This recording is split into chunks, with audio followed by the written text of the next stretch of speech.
এটা farm surface, ঠিক আছে? এই জায়গাটাতে আমি বেবিটাকে এনে রিসাসিটেট করব। তাহলে আমার একটা স্পেস লাগবে। আমার স্পেসের পাশে আমার ইনস্ট্রুমেন্টগুলো সবকিছু ফাংশনিং আছে কিনা, ক্লিন আছে কিনা আমি আগে চেক করে নিলাম, ঠিক আছে? এবং এটা কোথা থেকে হতে হবে, এটা ডেলিভারি যেখানে হবে, মায়ের যেখানে ডেলিভারি হচ্ছে তার কাছাকাছি হতে হবে। মেবি ইন এ কর্নার, একটা কর্নারে থাকতে হবে এবং কাছাকাছি হতে হবে, অনেক দূরে। এখান থেকে ওই মাথায় আমাদের যেরকম ডেলিভারি রুম ওখানে রিসাসিটেশন করছে, আমরা এখানে নিয়ে রুমে, not like that. Resuscitation should be done within the labour room, ঠিক আছে? লেবার রুম এখন ওটি টেবিলে তো তোমার করার দরকার নেই, লেবার টেবিলে তোমার করার দরকার নেই, পাশে একটা স্পেস তোমাকে রাখতে হবে। তাহলে আমরা বলেছি 1 মিনিট। এখানে দেখো আমাদের এই যে 1 মিনিট জায়গাটা দেখেছো, দেখো 1 মিনিট আমাদের কিন্তু জন্ম থেকে শুরু করে start of PPV. What is PPV? Positive pressure ventilation, যেটা আমরা এই যে আমো ব্যাগ দিয়ে দিই। It's a positive pressure, it's not a negative pressure, positive pressure ventilation, ঠিক আছে? তাহলে এটা স্টার্ট করা জন্ম হওয়া থেকে পজিটিভ প্রেসার দেওয়া পর্যন্ত আমাদের 1 মিনিট। আমরা এখানে এটাকে 30 সেকেন্ড ভাগ করব। 30 সেকেন্ড আমরা কি করব, ফার্স্ট বেবিটা যখন ডেলিভারি হওয়ার আগে আমি এগুলো সব রেডি করে নিয়ে গিয়ে আমি 3টা প্রশ্ন করব। কাকে?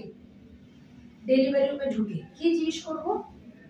ডক্টরকে জিজ্ঞেস করব যে the baby is term or not, term baby কিনা। আপনি যে বেবিটা ডেলিভারি করছেন that baby is term baby or not, সেটা আপনি কিভাবে জানবেন? অ্যান্টিনেটাল হিস্ট্রি নিয়ে জানবে। একটা বেবি কি লাইকটটা পাস করে গিয়েছে কিনা। যদি বেবি পাস দ্য লাইকট যদি চলে যায় মায়ের, তাহলে লাইকটের কালারটা কি, দ্যাট ইজ ভেরি ইম্পর্টেন্ট। কালারটা কি ক্লিয়ার, কালারটা কি মিকোনিয়াম স্টেন। কেন? It gives you the general condition of the baby. যদি বেবি সেখানে কোনো হাইপক্সিয়াতে না থাকে, বেবি লাইকটটা কেমন থাকবে? ক্লিয়ার ওয়াটার কালার, একদম পানির মতো। But if the baby suffering from any type of hypoxia in the uterine life, baby will pass the meconium, and the meconium is greenish color, deep greenish color. Once the meconium contaminated with the amniotic fluid, it becomes yellowish, greenish yellow color. তাহলে এই amniotic fluidটা যখন greenish yellow color আসবে, তাহলে আমি বুঝবো যে আমার পেশেন্টটা কি ওখানে যে কোনো ধরনের হাইপক্সিয়াতে ছিল। হাইপক্সিয়াতে ছিল due to any reason. Due to most of the time reason আমরা খুঁজে পাই না। বলে মা হাইপারটেনসিভ না, মা ডায়াবেটিক না, mother was already well enough, but still the baby pass meconium, বুঝছি কিনা? তাহলে colour of the meconium, colour of the amniotic fluid is very important. তারপর আমরা কি করব? তারপরে বেবি ডেলিভারি হবে। বেবি ডেলিভারি হওয়ার পরে আমাকে কি দেখতে হবে? Baby is breathing or crying, সে শ্বাস নিচ্ছে কিনা বা সে কান্না করছে কিনা, তার কালারটা কেমন, colour of the baby and the muscle tone. আমি মনে রাখি BCG, আমার তো সবকিছুতে কি লাগে না মনে রাখতে পারি না, বুঝছো? Poor memory. তাহলে কি বললাম? বি ফর ব্রিদিং, হ্যাঁ। তারপর কালার, সি দিয়ে কালার। কালার কি হতে পারে? নরমালি একটা newborn baby just after delivery কি হবে? Pink colour in the centre, but periphery will be blackish cyanosis থাকতে পারে। Periphery, that means acral cyanosis, হাত পাগুলো কালচে থাকতে পারে, that is normal. But pink colour থাকবে সেন্ট্রালি। তুমি যখন ফেস, চেস্ট এগুলো দেখবে সেগুলো কিন্তু পিঙ্ক কালার থাকবে। তাহলে colour of the baby pink colour না হলে যদি পুরো বেবিটা ব্লু হয়, blue baby, that means the baby suffering from cyanosis, ঠিক আছে? তাহলে আমি কালার দেখলাম। ব্রিদিং আর ক্রাইং, অনেক সময় তো ব্রিদিংটা সেই মুহূর্তে আমি নাও বুঝতে পারি, কিন্তু সে যদি একটা ভিগোরাস ক্রাই করে, ভিগোরাস ক্রাইটা আমি শুনবো। ভিগোরাস ক্রাই করার অর্থ হচ্ছে তার ব্রিদিং প্যাটার্ন, ঠিক আছে? ব্রিদিং প্যাটার্ন ভালো। এন্ড লাস্ট হচ্ছে মাসেল টোন। ওই যে বললাম good muscle tone. Muscle tone is very important. হ্যাঁ, এটা আমরা দেখতে বুঝি আর কি।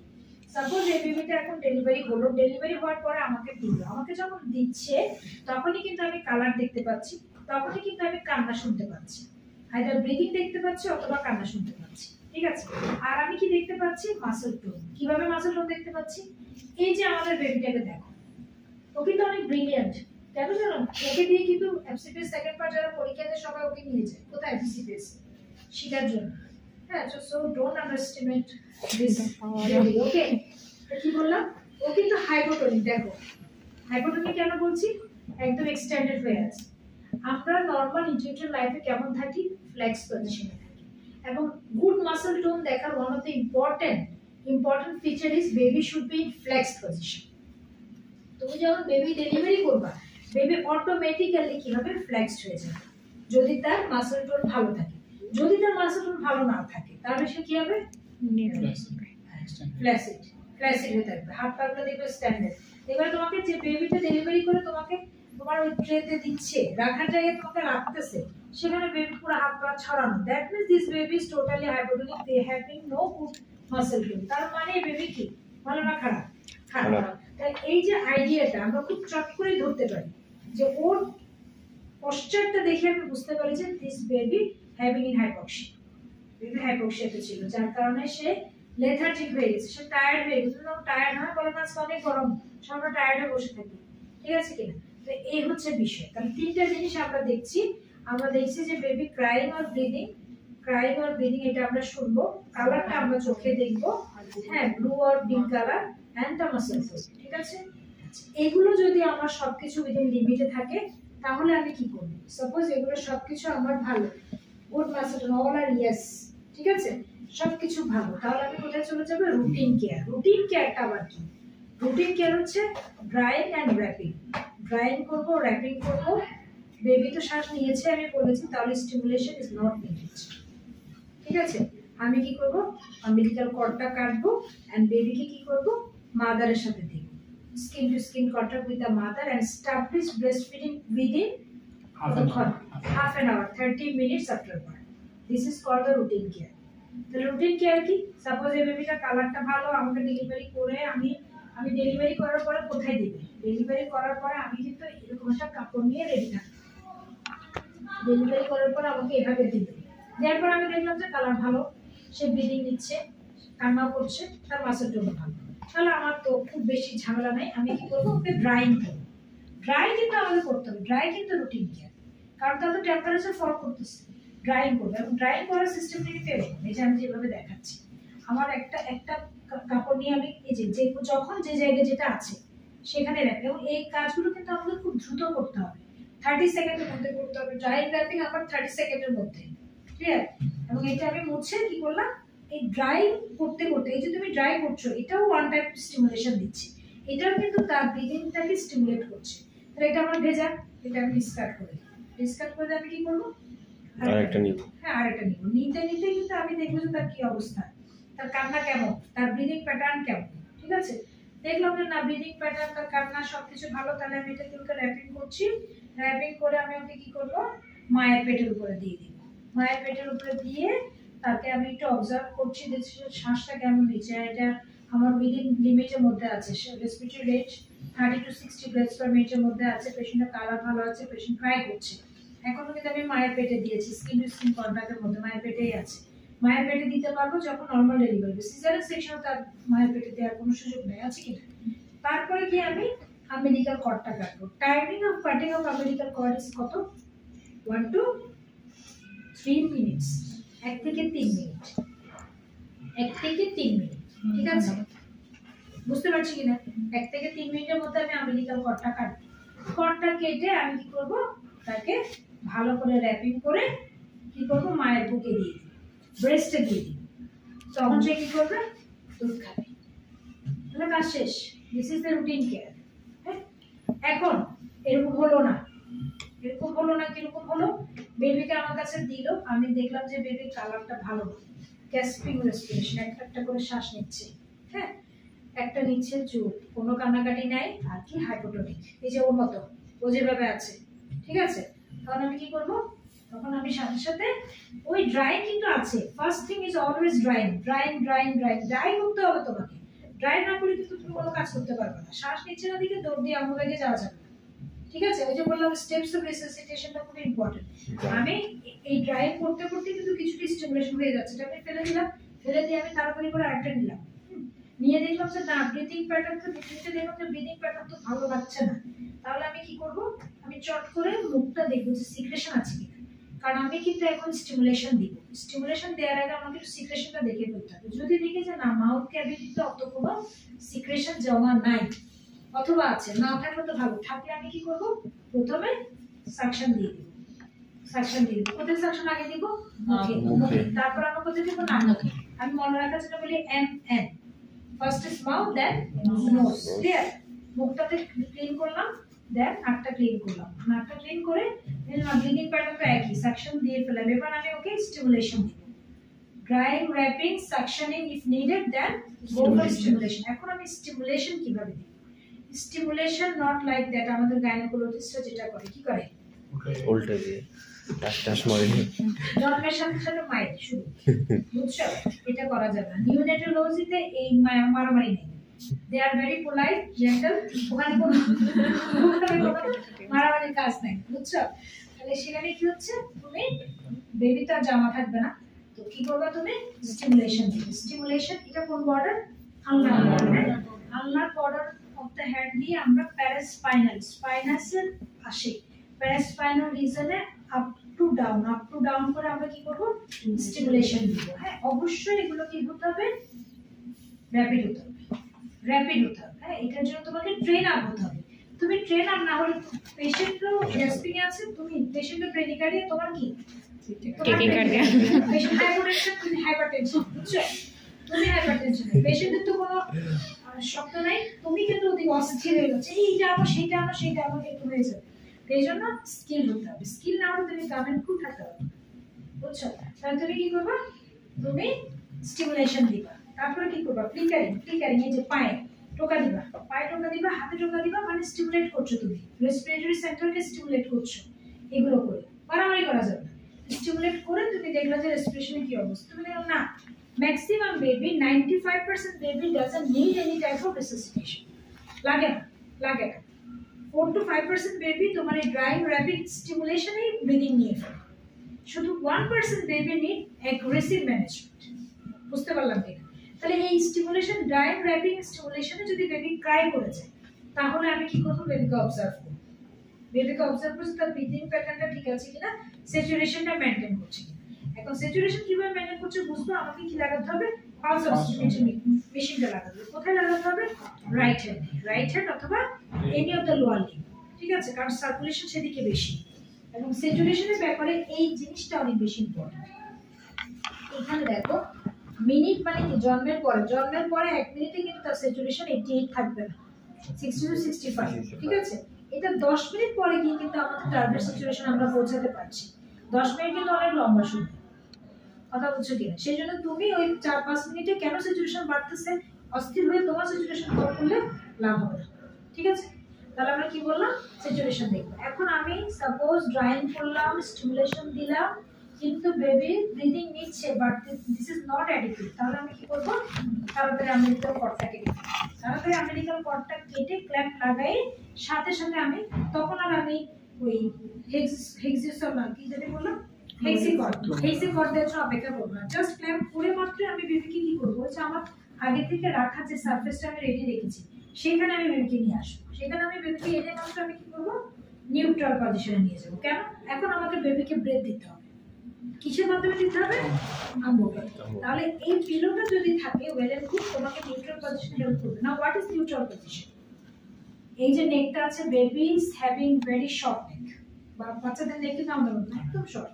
তাহলে নেকটা ফ্লেক্সও থাকতে পারবে না, হাইপার এক্সটেনশনও থাকতে পারবে না। এমন ভাবে রাখতে হবে, not should be super flex or hyper extension, ঠিক আছে? এটা এমন ভাবে রাখবো আমরা যাতে করে আমাদের ট্রাকিয়াটা কি থাকে, এই ট্রাকিয়াটা ওপেন থাকে, ট্রাকিয়াটা স্ট্রেট থাকে। What is importance? কেন এটা করতে যাচ্ছি? ভোকাল কর্ড, হ্যাঁ কেন এটা করতে যাচ্ছি? ভোকাল কর্ডটা দেখা যাবে ওখান থেকে। ভোকাল কর্ড দিয়ে কি করব? কি কি দিবেন? ল্যাঙ্গুয়েজ দিয়ে কি দিবেন? আপনি ইউজ করছেন কিন্তু ব্যাগ এন্ড বাক্স, so no need of language right now, ঠিক আছে না? আমি যদি ইন্টিগ্রেট করি তাহলে আমার ভোকাল কর্ড দেখার বিষয়টা আছে। আমি তো ইন্টিগ্রেট করছি না, আমি ব্যাগ এন্ড মাস্ক ইউজ করছি, তাহলে আমার ল্যাঙ্গুয়েজ খুব লাগছে না। কিন্তু আমার কি করতে হবে? আমি তো তাহলে বাতাস দিব, বাতাসটা যাবে কিভাবে? ট্রাকিয়া দিয়ে তো যাবে, ট্রাকিয়া দিয়ে তো লাংসে যাবে। তো ট্রাকিয়া যদি স্ট্রেট না থাকে, এখন ট্রাকিয়াতে যে কার্টিলেজ গুলো আছে, এই নিউবর্ন বেবির কার্টিলেজ গুলো তো একদম ফ্লেক্সড, ওটা আমাদের মতো এরকম না, তাহলে এই ফ্লেক্সিবিলিটি তো বেশি। এই কারণে আপনাকে neutral position should be maintain, that is very important. Neutral position না করে আপনি যদি ব্রিথ ব্যাগ এন্ড মাস্ক দেওয়া শুরু করেন, বাতাস কোথাও যাবে, বাতাস কোথাও যাবে না। বাতাস আপনি এখানে দিবেন, এখানে বেরিয়ে যাবে, বাতাসের দিকে দিব আমরা, প্রপার বাউল দিয়ে বেরিয়ে যাবে, বেবিতে যাবে। তাহলে নিউট্রাল পজিশন করে আমি অ্যাডিকুয়েট সাইজটা এভাবে করে বসাবো। কিভাবে? ব্রিজ অফ দ্য নোজে থাকতে হবে আমার মাস্কের একটা রিং এন্ড ক্লোজ করতে হবে এই জায়গাটা। আর এই যে লিপ, লোয়ার লিপ এন্ড চিনটা আছে তার মাঝামাঝি আমার আরেকটা রিং থাকবে। কথা বলতে পারলাম কি? তাহলে এরকম এটা যদি আমি বড় দিয়ে দিই তাহলে কি হবে? এদিকে লিক করবে। যদি আমি ছোট দিয়ে দিই তাহলে নাকের এদিকে চলে আসবে, যাবে না। So adequate size of the mask is very important, and second one is the sealing of the mask is very important. Seal করা, আমি যদি গ্যাপ রেখে দিই, গ্যাপ রেখে দিলে আমার বাতাস ঠিক করে যাবে। তাহলে position of the baby is very important. Next is the appropriate size of the mask is important. Sealing is very important, and enclosing the face, nose and face of the nose and mouth of the baby is very important. তাহলে enclose করে আমি ওকে ধরে এখন এই যে আমি ব্যাগের মাস্কটাকে ধরলাম, আমি কিন্তু সাথে সাথে হেড এন্ডে চলে গেলাম। আমার পজিশন কোথায় এখন? Head end of the baby, ঠিক আছে? এবং আমি কিভাবে ধরলাম? Like this. সি সি দেখা যাচ্ছে? সি সি দিয়ে আমি কি করলাম? এনক্লোজ করলাম। কাকে? ম্যাম ওই মেডিকেল বোর্ড হচ্ছে ম্যাম, ওকে অ্যাটেন্ড করুন। পুরো যে ক্লাসে আছে তাহলে সি, হ্যাঁ অলরেডি সি, ঠিক আছে? সি দিয়ে আমি কি করলাম? সি দিয়ে আমি রিংটাকে এনক্লোজ করলাম, সিলিং করলাম। আর ই, ই কোনটা? সি এন ই, ই দেখা যাচ্ছে? এই যে তিনটা আঙ্গুল, এই তিনটা ফিঙ্গার দিয়ে ই দেখা যাচ্ছে, ঠিক আছে? এখন ই এর কাজ কি? সি দিয়ে এনক্লোজ, ই দিয়ে হচ্ছে আমি ম্যান্ডিবলটাকে সাপোর্ট দিব। ম্যান্ডিবলটাকে সাপোর্ট দিব আমার রিং ফিঙ্গার দিয়ে, এই জায়গাটাকে সাপোর্ট দিয়ে আমি কি করব? ব্রেথ দেওয়া শুরু করব। Is it clear? 1001, 1002 আমি কত রেটে দিব, কতক্ষণ দিব? আমি 1 মিনিট ধরে ব্রিদিং দিব। 1 মিনিট ধরে আমি ব্রিদিং দিব। কতক্ষণ দিব? 1 মিনিট। কয়বার দিব? 30 to 40 ব্রেথস পার মিনিট। 1 2 3 আমরা বলি 1001, 1002, 1003। আমার কিন্তু টাইম হয়ে ঘড়ি, ঠিক আছে? ঘড়িতে আমি দেখতে থাকবো। আমি 1 মিনিটে 30 থেকে 40টা ব্রেথ দিই। Is it clear? 30 থেকে 40টা ব্রেথ দেওয়ার পরে আমি কি করব? ডিউরিং দ্য ব্যাগের মাস্ক ভেন্টিলেশন আমার চোখটা কোথায় থাকবে? আমাকে অবজার্ভ করতে হবে আমি যে ব্রেথ দিচ্ছি সেগুলো আমার চেস্টটাকে এক্সপ্যান্ড করছে। Is it makes the chest expanded or not? Here now ধরুন এই যে বললাম আপনি এইভাবে করে নেকটাকে যদি ঠিক না করেন, আপনি এরকম করে করে দিলেন, হ্যাঁ দিচ্ছি, আমি তো করছি, বাট বাতাস কোথাও যাচ্ছে? বাতাস কেন এদিকে বের হচ্ছে? তাহলে আমার চেস্ট ইনফ্লেট করতে হবে। চেস্ট ইনফ্লেট না হলে তো ভেন্টিলেশন হবে না। ইমিডিয়েট, তাহলে দিস ইজ কল্ড ব্যাগের মাস্ক ভেন্টিলেশন। কতক্ষণ দিব? 1 মিনিটে 30 to 40 ব্রেথস পার মিনিট। এই যে আমাদের বেবি ব্রেথ বার্থ হওয়া থেকে শুরু করে drying, wrapping, stimulation, suctioning and starting of bag and mask ventilation if needed, এটুকু সময় কতক্ষণ? 1 minute. We have to start bag and mask within 1 minute. Within 1 minute আমরা শুরু করব। শেষ তো করতে পারবো না, শেষ তো আরো 1 মিনিট ধরে দিব। কথা বুঝে গেলেন? This is golden 1 minute. কেন এই গোল্ডেন 1 মিনিটের প্রয়োজন? এই 1 মিনিটের মধ্যে যদি আপনার অক্সিজেনটা ব্রেনে পৌঁছাতে না পারে, it may causes irreversible neuronal death that has an impact for the rest of the life. Clear কিনা? হ্যাঁ, আপনি 10 মিনিট পরে বা বলছে অনেক কাছাকাছি করছে কারণ 10 মিনিট পর অনেক কাছে, 10 মিনিট পর অনেক কাছে লাভটা কি হবে?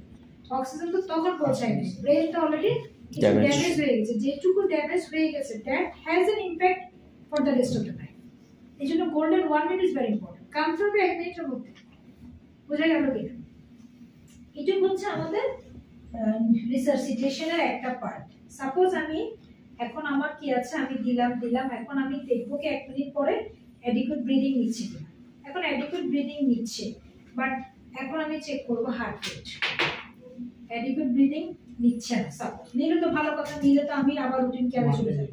যদি না নেয় আমি কি করব? হার্ট রেট চেক করব। হার্ট রেট চেক করতে আমার স্টেথোস্কোপ দিয়ে চেক করতে পারি, আবার ইম্পালসও দেখতে পারি। হার্ট রেট চেক করলাম, চেক করে আমি দেখলাম যে এটা হচ্ছে সাইন।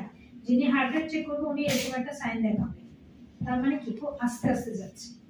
এরকম করে যাচ্ছে, দ্যাট মিন্স মোর দ্যান 100। কিন্তু এইভাবে করে দেখাচ্ছে, দ্যাট মিন্স বিটুইন 60 to 100। তিনটা কথা বলছি। আর একটা হচ্ছে লেস দ্যান 60। তাহলে তিনটা, একটা হচ্ছে এভাবে করে যাচ্ছে মোর দ্যান 100, আর একটা হচ্ছে এটা বিটুইন 60 to 100, আর একটা দেওয়ার পরে চুপচাপ, আর একটা লেস দ্যান 60। তিন রকমের ইন্টারপ্রিটেশন আছে। If it is more than 100 আমি কি করব? ব্রিদিং প্যাটার্ন দেখব। Breathing pattern adequate, inadequate. If it is adequate, nothing to do. Observe the baby. ঠিক আছে? If it is inadequate, তোমার 30 to 40 breaths সে adequately নিতে পারছে না, continue bag and mask ventilation. Continue bag and mask ventilation. Clear কিনা, সবাই বুঝতে পারছি কিনা? আচ্ছা, তাহলে এটা গেল একটা।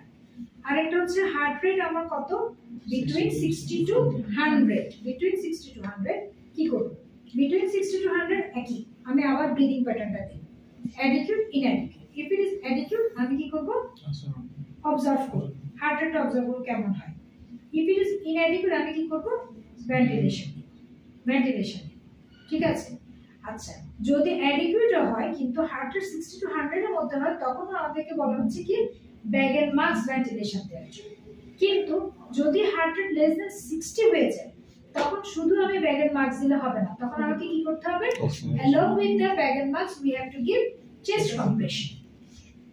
ক্লিয়ার, সবাই বুঝতে পারছি কিনা? হ্যাঁ, চেস্ট কম্প্রেশন দিতে হবে। তাহলে আমার কাকে লাগবে, আমার ওই অ্যাসিস্ট্যান্ট কল ফর হেল্প তাকে ডাকবো, তাকে কিন্তু আমি হার্ট রেট দেখার সময় ডেকে ফেলবো।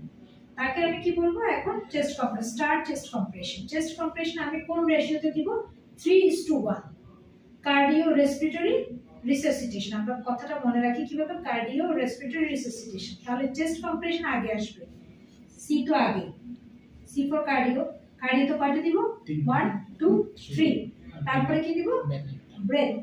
হ্যাঁ, এটা দুইজনের কাজ, একজন চেস্ট কম্প্রেশন দিবে, 1 2 3 ব্রেথ, 1 2 3 ব্রেথ।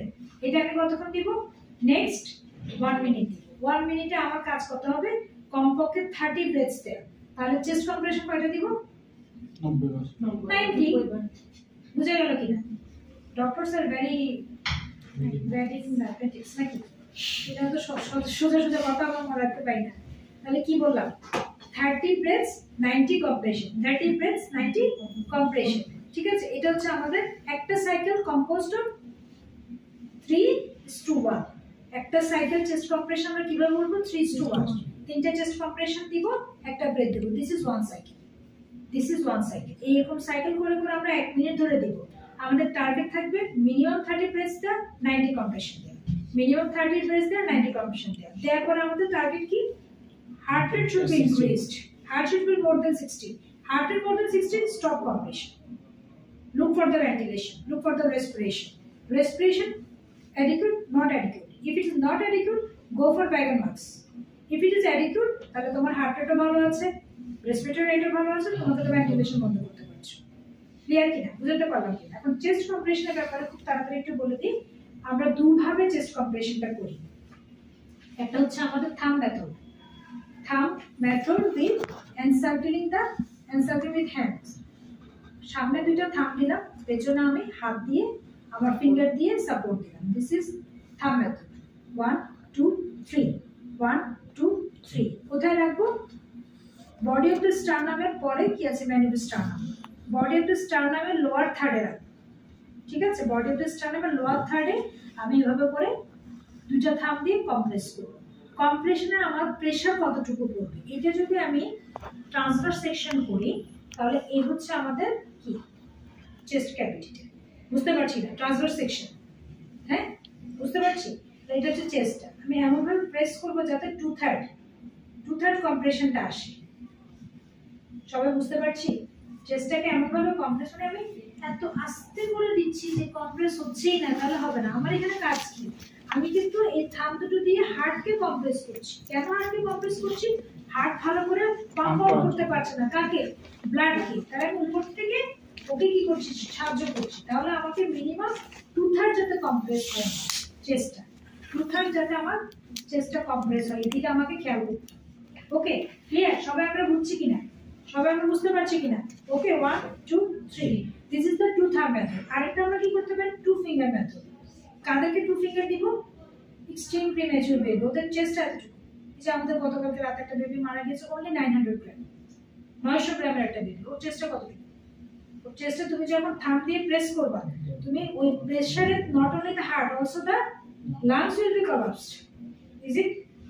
বুঝছো কিনা? হ্যাঁ, তোমার হার্টের সাথে সাথে লাংসও তো চলে যাবে, সেজন্য তোমাকে শুধু ফিঙ্গার দিয়ে দিতে হবে। যাদের একদম ছোট এক্সট্রিম প্রিম্যাচুর, তাদেরকে আমরা জাস্ট 2 ফিঙ্গার এভাবে করে ভার্টিক্যালি তুমি 2টা ফিঙ্গার রাখবা, ওই লোয়ার 1/3 অফ দা কোথায়, স্টার্নামের উপরে, 1 2 3। 1 2 3 breath 1 2 3 breath 1 2 3 breath is it clear তাহলে সবাই বুঝছি কিনা চেস্ট কম্প্রেশন ক্লিয়ার হয়েছে মোটামুটি এই হচ্ছে রিসাসিটেশন আর এটা আছে ইন্টুবেশন বললাম না ইন্টুবেশন নাথিং তুমি যদি ব্যাগের মাস্ক দিয়ে অ্যাডিকুয়েট ভেন্টিলেশনটা স্টার্ট করতে না পারো তখন তুমি কি করবে সরাসরি কি করবে larynx তুমি কিছু টিউবে দিও for free entry of the air okay any question or any comments কার কোনো প্রশ্ন আছে কিনা বুঝছি কিনা আমরা জিনিসটা হ্যাঁ বুঝতে পারছি এগুলো লেকচার আসলে আমি এটা